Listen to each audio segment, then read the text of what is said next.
Welcome to Conversations. Our guest today is former trial lawyer Dickie Scruggs, who, as many of you know, pled guilty for corruption and went to jail, did his time, was disbarred, but has now turned a new chapter in his life and is rebuilding his life. Dickie, welcome. It's very good to have you here. Thank you, Marshall. I'm a big fan of public radio, so this is a real treat for me. Thank you. Well, thank you. I'm glad you're here. And I'm not really interested, to be honest with you, in retrying the case, but I think obviously from what interviews I've seen, you take full responsibility for everything that happened, don't you? I have to. It was my fault. I got involved in something I should have known better than to get involved in. I pled guilty. I paid a high price for it, and so did my family.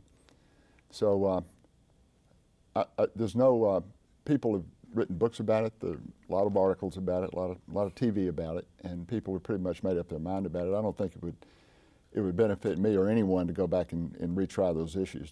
It's kind of a dead horse now. Right. But I understand people are still want to inquire into it. Sure. Curious about it, and I don't mind answering questions, but I just don't want to retry the case. I completely understand that, but I think it's a very good place to start this discussion because here you were at the top of your game. You had taken on the asbestos industry and taken on the tobacco industry and won. You were flying high, and of course your nickname is Zeus, but it was almost like Icarus. You kind of got too close to the sun, and that moment when you pled, your life came crashing down around you, didn't it? It did. Yeah. And you know, I was flying pretty high to begin with. Even without that, I was going to have to make some changes in my life. Yeah. And that was a pretty abrupt end to then a good career. Yeah. And I deeply regret that. Yeah. Put my family through it and my friends through it.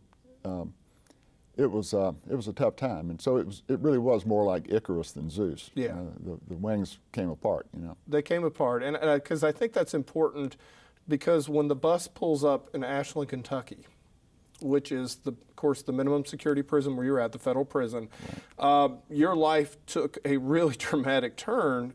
Suddenly, you went from being one of the most important trial lawyers, if not the king of trial lawyers, to a guy that nobody knew who you were. And that had to have quite an effect on you, didn't it? Well, of course it did. I think it was not so much that they didn't know who I was as who they thought I was, and I wasn't. That had an exciting time. Tell about that, because I'm here. You're an older white male, and so right. That suddenly gets you pegged as a child molester. Oh wow! Okay. See, that's the profile, unfortunately, of the typical child molester. And in that particular prison, there were a lot of them being sent. Which I had no knowledge of. I didn't know any idea. I thought I was going to a camp, minimum security camp, where they don't allow people like that. Right. But in this facility, it was a higher security classification, and a good many men, middle-aged, middle-class type men, were going there. And so when I first got there, they didn't know who I was. They thought, okay, here's another child molester. Yeah, and child molesters.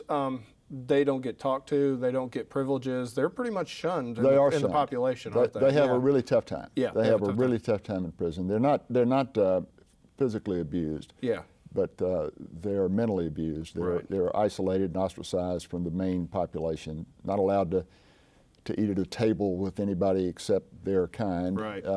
And that's what I found out when I first got there. So you didn't have a friend in the world, literally. No, I didn't. Yeah. I didn't. You're guilty till you can prove yourself innocent. Yeah.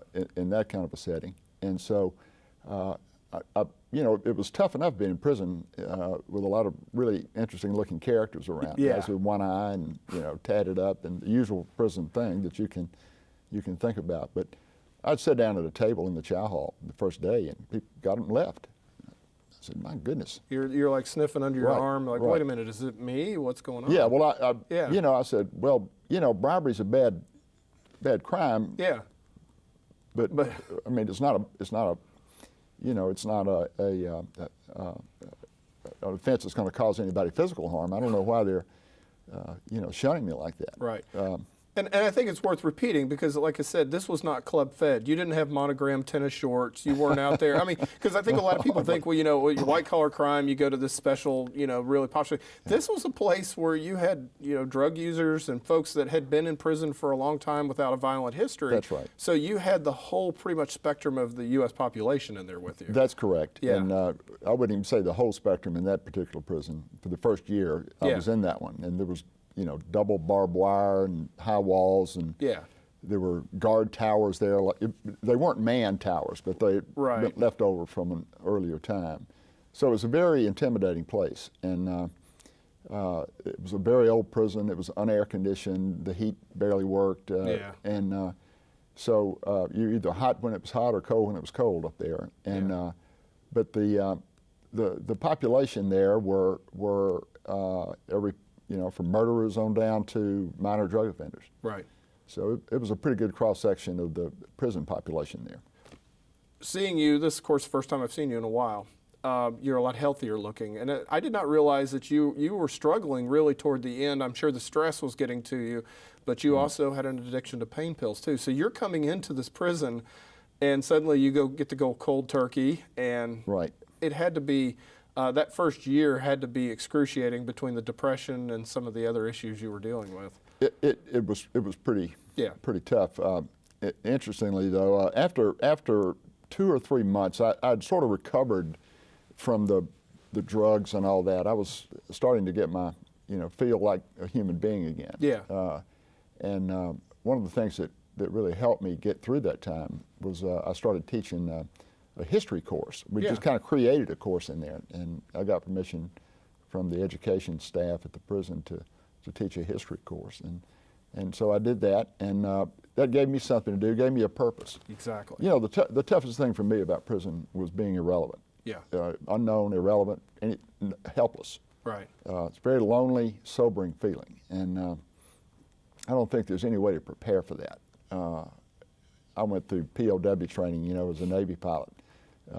And they train you in techniques to deal with that kind of thing, but it still wasn't nearly adequate to prepare me for a prison existence. I thought it was interesting. You were telling me that like when they were shuffling you in between prisons, that you would go to a prison and you'd be in solitary for 4 weeks. There was one in particular that happened, and it was in Atlanta. Yeah. It was the old prison there where they had Al Capone back in the day, and it's a rundown old place, and it was used as a transfer center. So. It's sort of like with FedEx, everything goes through Memphis.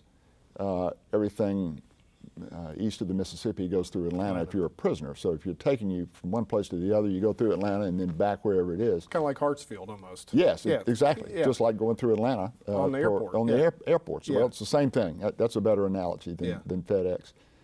And so when you get there, you get warehoused, and they just shove you in a cell. Run down, full of roaches and rats and all this, and leave you in there, give you the meals through the door, under the door. Almost like you're, Hannibal Lecter or something. It was, yeah. I mean, I can't imagine a more secure place than that. These big steel doors, not bars, little window. I remember lying in my bunk one time. You have no sense of time. I mean, you can tell if it's day or night, but that's as good as it gets. And I noticed that looking up through this very opaque sliver of a heavy plastic window, I could see airplanes coming over occasionally. And so every day at a certain time, I could tell it was about 4 o'clock when I could see a plane come over that was getting ready to land at Hartsfield there. And so you look for other cues like that. Your mind really gropes for any kind of stimulation. Nothing to read, just looking at 4 walls. Wow. Wow. Thinking about how miserable you are. Yeah, and you and I were talking a little bit off the air about time, and when you're in prison. When you were a lawyer, obviously you were a very busy guy, and time went by very quickly. Talk about your average day in prison, and did time seem like it just went at a molasses kind of pace? In that transfer setting, it did. Yeah. But in the prisons themselves, whether it was a camp or a prison, right. It seems to move fairly rapidly. You wake up one day and okay, well, I've been here for 2 months. Wow. And, it seems like a long time. When you look ahead, it always seems a lot longer. Sure. So I look back at it now, and I've only been out a year, but it doesn't seem like I was gone 6 years. It's hard to believe. Time, your mind protects you, I think, from things like that. But it was a long slog, and you kind of have to, at least for me, and I know this worked for most men I knew in prison. You create little islands of hope, and you go from one to the next, even if you're fabricating a mirage. It gives you something to work toward. For many men, it's their freedom. They're writing writs, trying to get the judge to reconsider their sentence and all that. But it gives them something to focus on, and gives them a little hope to keep going. I've heard about the Stockdale Paradox, where Admiral Stockdale, when he was in Vietnam, he would basically he accepted the reality that he was in, but he never gave up hope. That's right. You almost have to do that in prison. And you have to manufacture hope. Yeah. It's even if you know subconsciously that it's false hope, but nevertheless, there's a chance that you might just pull this off, and so you move from one thing to the next. And it's not always something to do with your case. It might be you're looking forward to a transfer to a better place, or what you hope is a better place. So that's one way to get through it, and one way I got through it. You can walking or jogging was a big deal. Both the places I spent time had weights. In many prisons, they've removed the weights because they think the inmates will get all beefed up and beat up the guards or something. So, but there were weights where I was, and a lot of the guys, the younger guys particularly, were big workout fanatics. So they'd spend 3 hours a day doing that. It kept the time going. The jobs were fairly menial. Once I started teaching, it changed. You actually had a guardian angel, more or less, a guy who basically was who ran the place, not the warden, but who was kind of in charge because he'd been there a long time. Tell us who Bob Stone was. Bob Stone was a white guy, about my age, who had been in prison for, at that time, 25, 26 years.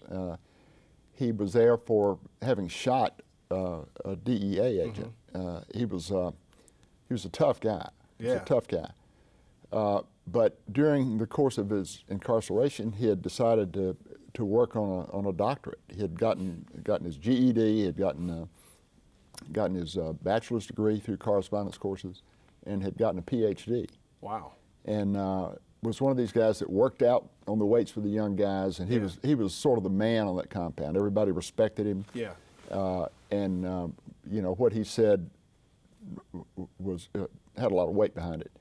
And Bob's the one that when the word was going around that I was a child molester, put the kibosh on that, because he had read about me in the Wall Street Journal and said, no, this guy's here. He's here for bribery. He's okay. He's okay.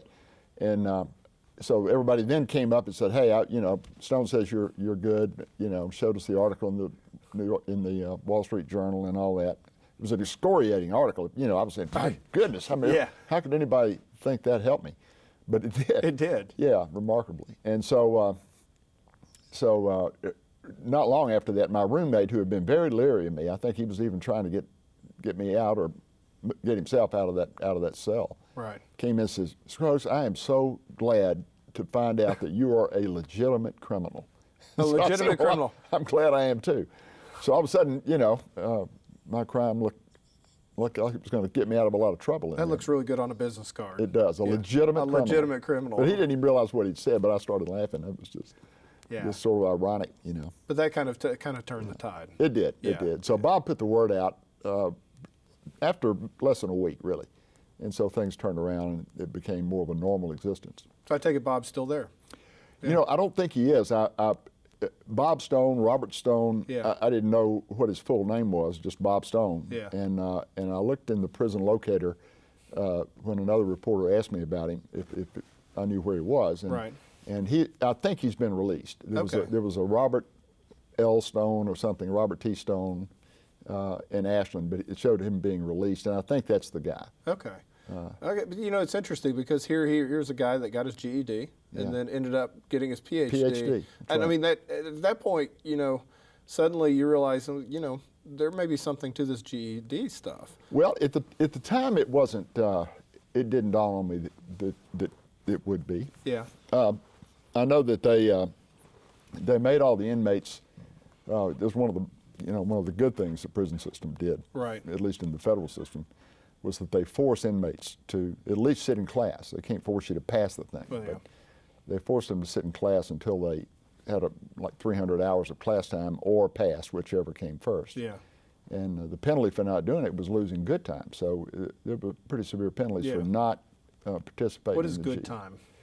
Good time, you get like, I forget exactly how it works now, but they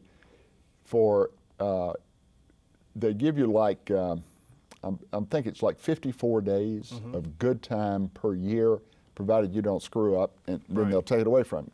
But they give it to you on the front end. You can lose it by screwing up. Yeah. And so they give it to you on the front end. They calculate your sentence at the inception, Yeah. based on your earning the good time Okay. or not losing it. Yeah. And so if an inmate refuses to sit in class for the GED, then they'll take it away from them. So it's close to a month a year. Yeah. So it can add up. Definitely. So it's definitely worth there on Yeah, that.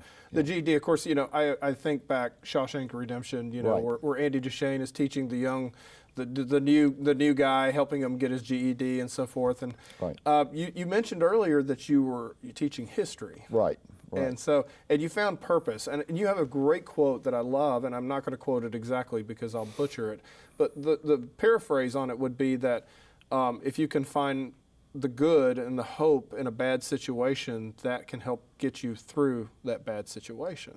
Yeah, I firmly believe that there's a silver lining in everything. Yeah. Everything, every catastrophe that happens to you, there's some silver lining in that, and that goes along with a kind of a aphorism that someone sent me. I got a lot of mail. People were mostly being helpful. I'd get some hate mail, like "look at yourself." Well, that was very nice of them. Yeah. Well, somebody even wrote the warden, pretending to be a friend of mine. Somebody from North Carolina, claiming that he was a close friend of mine, and saying that I was appalled at the food there. That I was, expecting, Chateaubriand and Eggs Benedict every morning. Right. And just tried to get me in trouble. I mean, nothing came of it. Nothing came of it, of course, but nevertheless, somebody sent me a saying. I think it was John Wooden, the famous UCLA basketball coach. His motto was, "Things work out best for those who make the best of the way things work out." And that one really, that to me said, okay, they work out best, if you make the best of the way they work out. And bit of a circular argument, but still, it's a good point to it. And so that's when I decided I was going to, while I was teaching, I realized that it was rewarding for me. Right. And then it was not long after that I started teaching math, GED math. But I had to learn it myself. I mean, I was going to not ask, easy. what part of law school did you learn to become a math teacher? And I always avoided math courses in college. I took the bare minimum for a liberal arts degree. So I had to go back and kind of relearn some of these things. And how did you get picked to teach math? I was asked by there was a woman there who was in charge of the education department. Okay. And she asked me to do it. And those were fairly coveted positions. They pay more, $40 a month instead of $5 a month. Which, of course, you needed at the time, right? I did. And so they were coveted. Most inmates didn't have resources. Okay. Didn't have any resources, and so those who were smart enough to, had their own. I don't think they'll let anybody teach that didn't have a degree, at least a college degree. So, but anyway, I was, because I'd shown interest in education, had been teaching the history courses there, and they were not for GED credit, just for intellectual curiosity. Right. And a lot of men started taking it and becoming, liking the classes, and it kind of built on itself. And then I was asked if I wanted, somebody was leaving that was teaching GED math, and I didn't really want to teach math, because I didn't think I was very good at it. Right. So anyway, I went back and went to school myself, and we kind of learned together. What type of math did you teach? Was it algebra? Was it geometry? Yeah, it was both. Oh, really? Algebra, No kidding. geometry, what we used to call plane and solid geometry, where you figure volumes and the Pythagorean theorem on triangles, and touch of trigonometry, but not much. The test has changed now, and the curriculum has, and we can talk about that whenever you're ready. Yeah. But they've hiked it up now, where you have to know calculus and trig. Okay. Yeah. So it's pretty high order math to be teaching people that dropped out of school. But to say, to review, I mean, once again, this was not a white collar, all CEOs and executives. Right, This was right. generally people that, the reason they were in that situation is they had a really tough childhood. They end up dropping out of school. Right. So you were having to start from the get-go with these guys. A lot of them. There was a basic level they had to pass. They had to at least get on an 8th grade reading level before Right. they'd let them try sit in the GED classes. Yeah. So there was a staging process.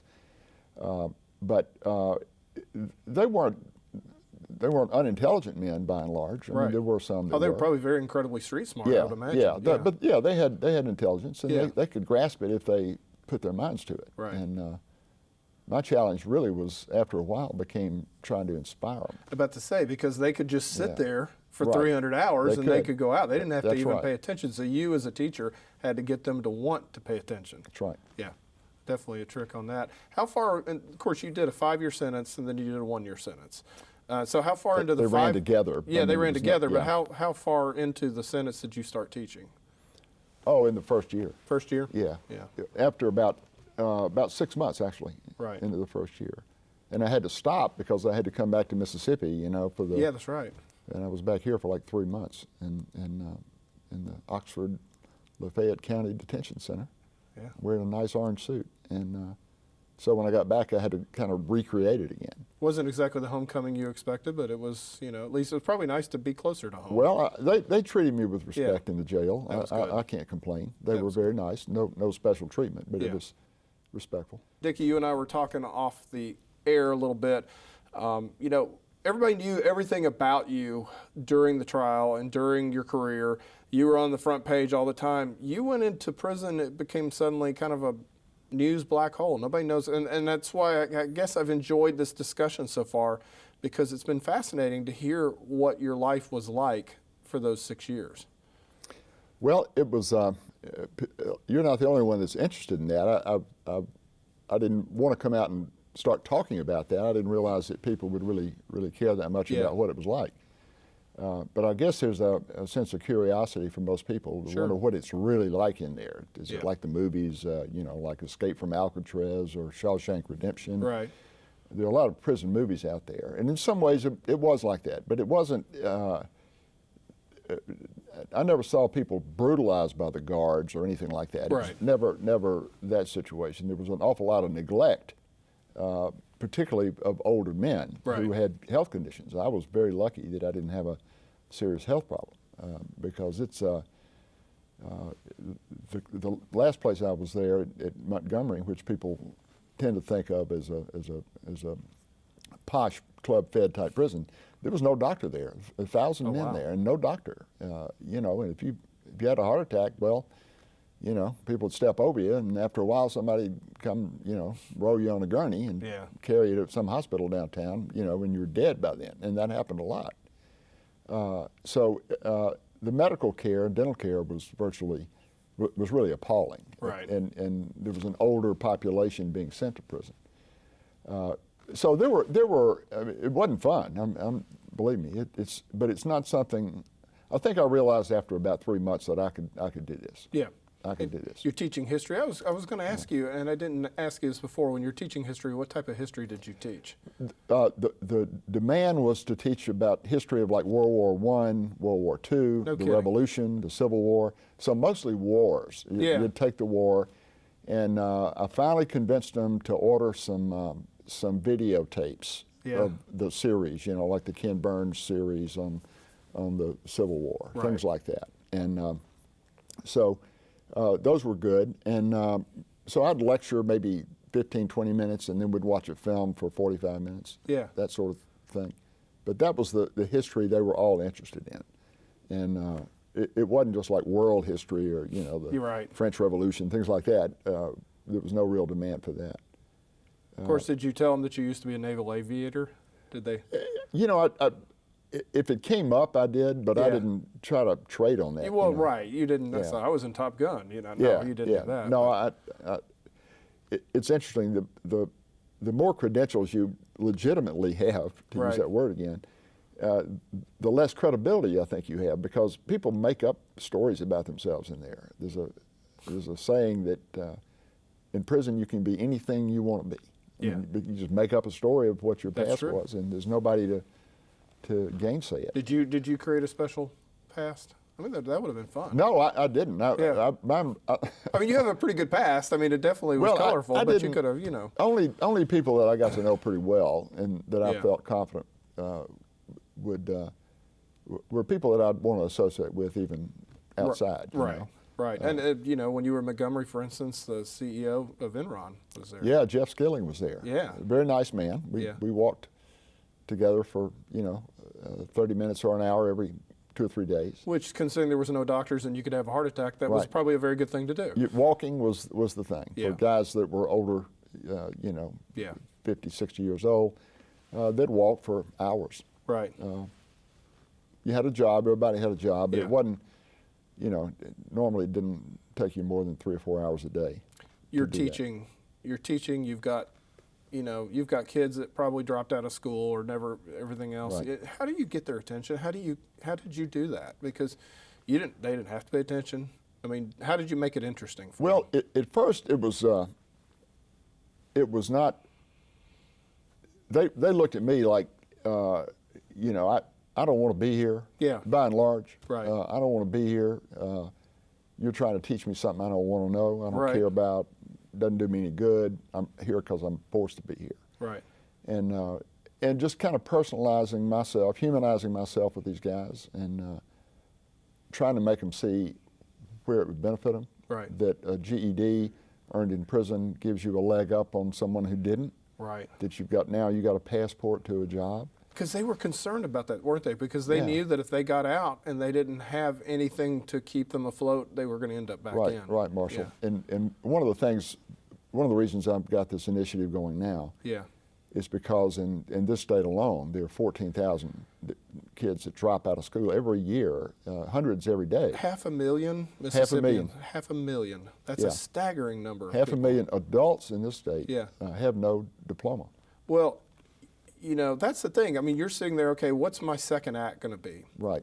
Because you're obviously, you could have come home, you could have sat in your house, you could have traveled, you could have gone around the world, you could have done whatever you wanted to do.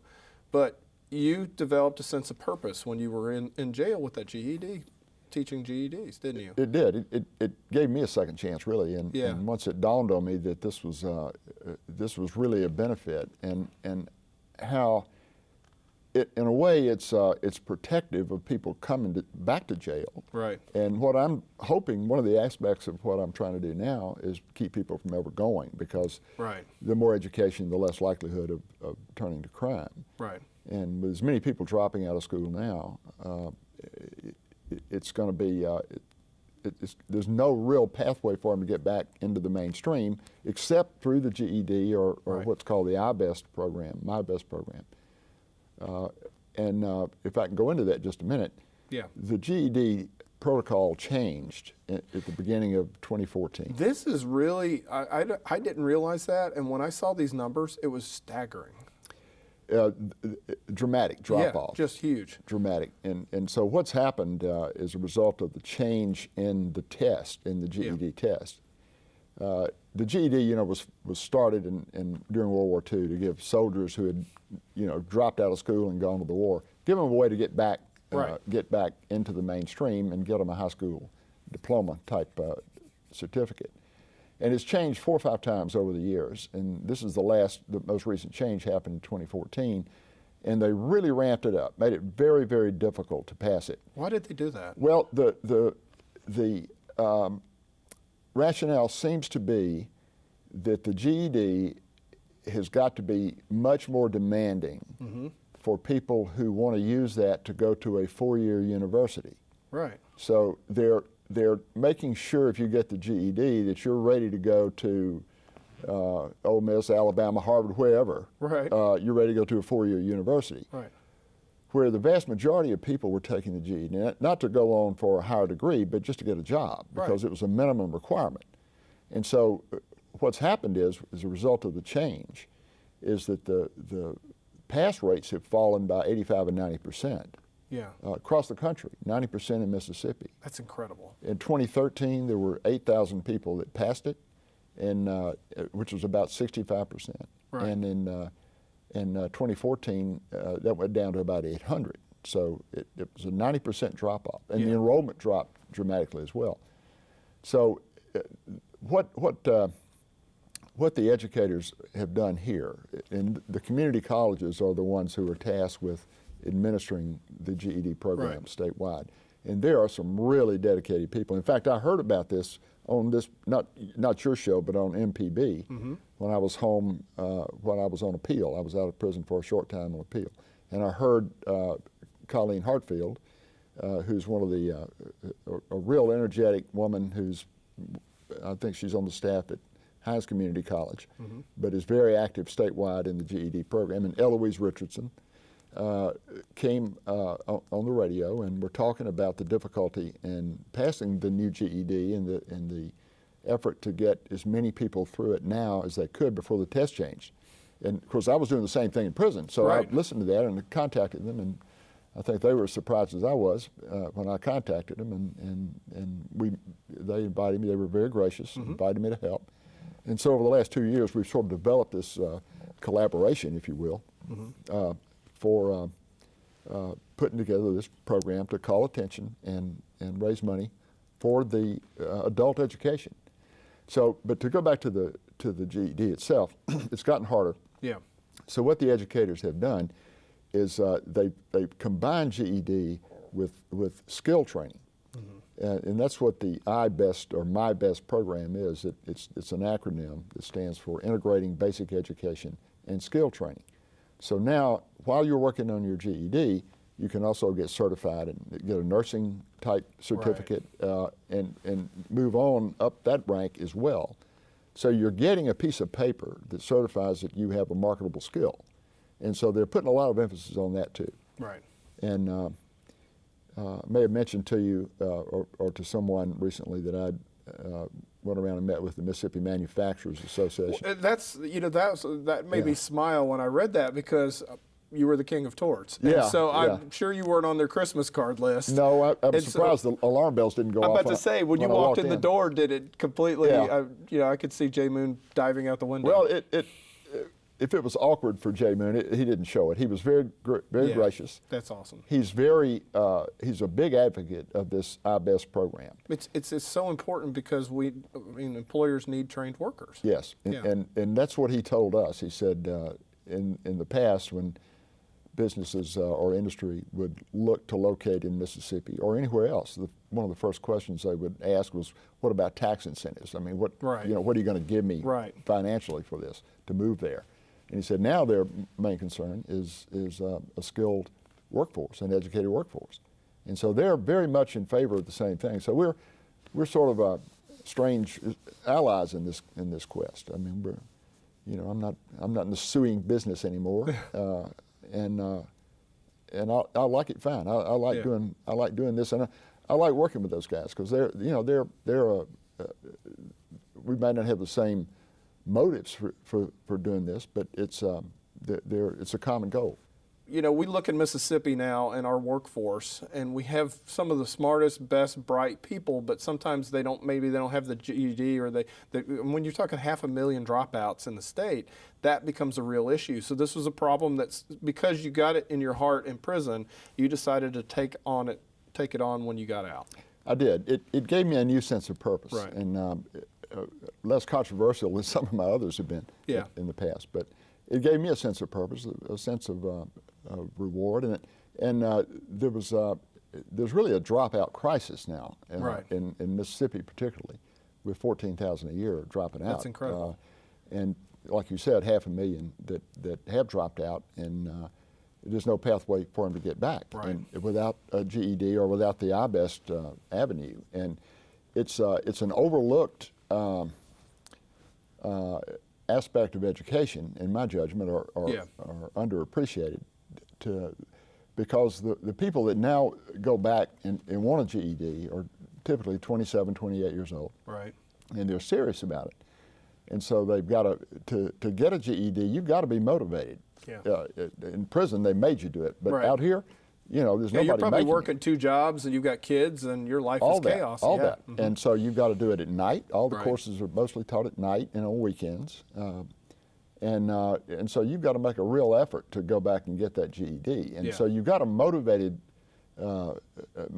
student body, if you will, Yeah. that really are looking to turn their lives around and get some sort of passport, be it a skill certification or GED.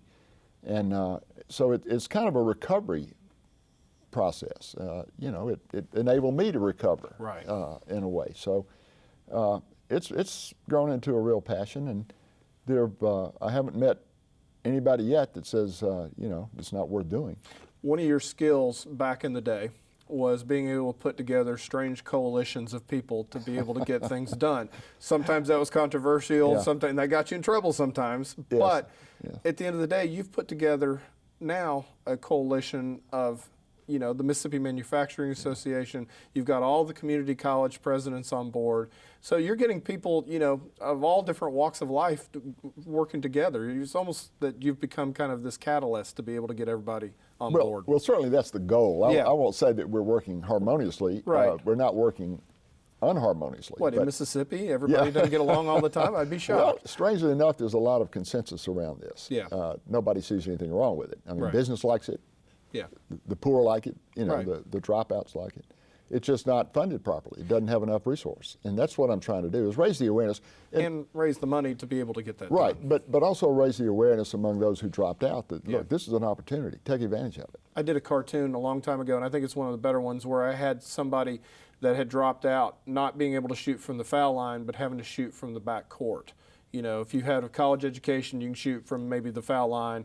If you're high school, you're half court. If you're a dropout, you pretty much are off the That's court. right. And that's very much the truth, You know, isn't it? by every metric, I looked up on the internet last week to Right. see what the statistics are for education compared with income. Yeah. And it's just a predictable curve. Yeah.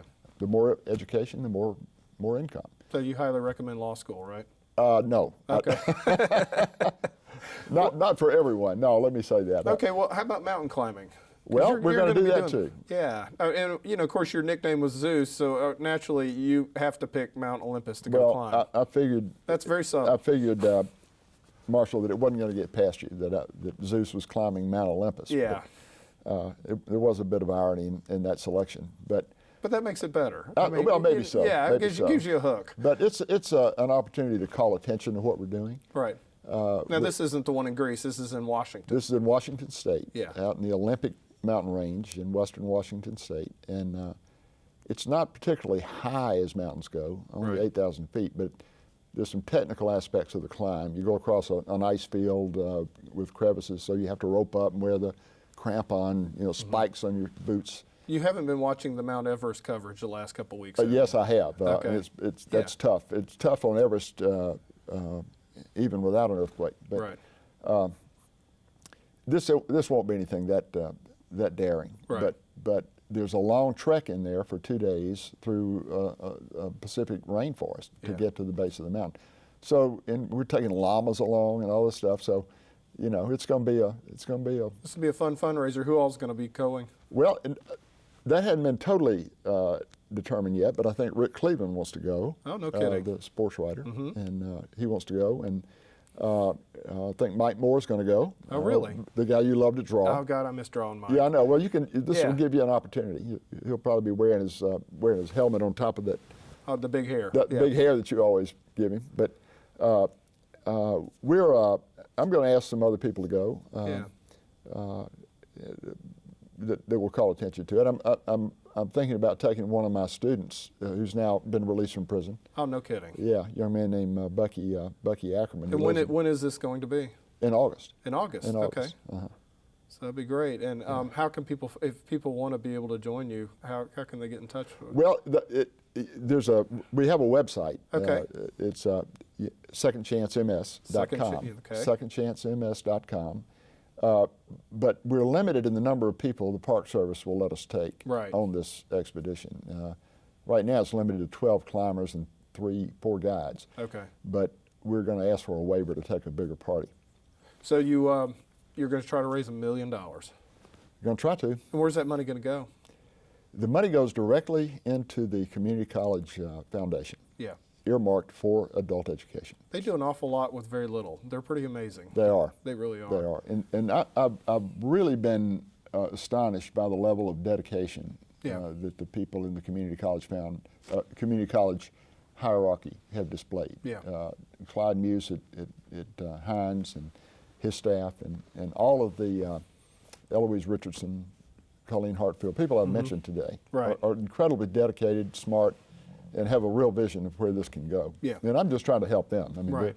they're the lead. I'm just trying to supplement what Well, they're you've got a doing. platform now, and that's Yeah. good. You can help get that out. And it is Right. something that affects so many of us in Mississippi that if we don't get this crisis solved, Well, it is a Yeah, crisis, yeah. and I mean you can see what ultimately could happen. Look at Baltimore. Yeah. 60% of the people in Baltimore don't have a diploma. They don't have a job. Then they don't have hope. Right, no hope. Yeah, and that's huge. Yeah. You laid low for about a year after you came home. Well, the first 6 months I was on home confinement, so I couldn't Yeah. really get out and do things. And I've been working on this now for about 4 months. Oh, that's great. We've hired a full-time staffer, Kathy Yeah. Clanton, who's just wonderful, and I'm really working for her. I know that feeling. Yeah, I You can met my see. producer, Sharita. I can see. Sharita's your boss and Caddy's mine. But Yeah. these people are, and we've got some interns that are working for us there. 3 young guys that are KAs of all things, and a young girl it's one of the sorority girls at Ole Miss, and they're really dedicated and helping us a lot. So we're putting together a pretty good organization. I'm putting together an advisory board. I've got some pretty big names on that have agreed to do this, Good. like Archie Manning, people like that have a lot of cachet. Robert Kayat, Mike Moore, of course. Got to have my old buddy Mike Exactly. with me there on that. Got to get the band back Got together. to try to put it back together, and maybe we'll generate a little more magic on this one and for a much better outcome. Well, congratulations too, and I know that finding a purpose like that is healing, and that's important. But to be able to pay something forward and be able to help out Mississippians is huge. Thank you. Yeah. So it's been good to catch up with you. It really has been. Well, thanks, And, Marshall. looking forward to seeing where this goes. And is there any kind of special training that you're doing to get ready for this hike? All I'm doing is hiking and walking as hard as I can every day. I didn't do it today because I drove down here, but 6-7 miles a day, and just keeping in good physical shape. Going through the hills of Oxford. That's right. There's Yeah. there's some challenging obstacle courses there. Dickie, thank you for taking the time with us. Thank you, Marshall. Thank you for being with us, and join us next time on Conversations.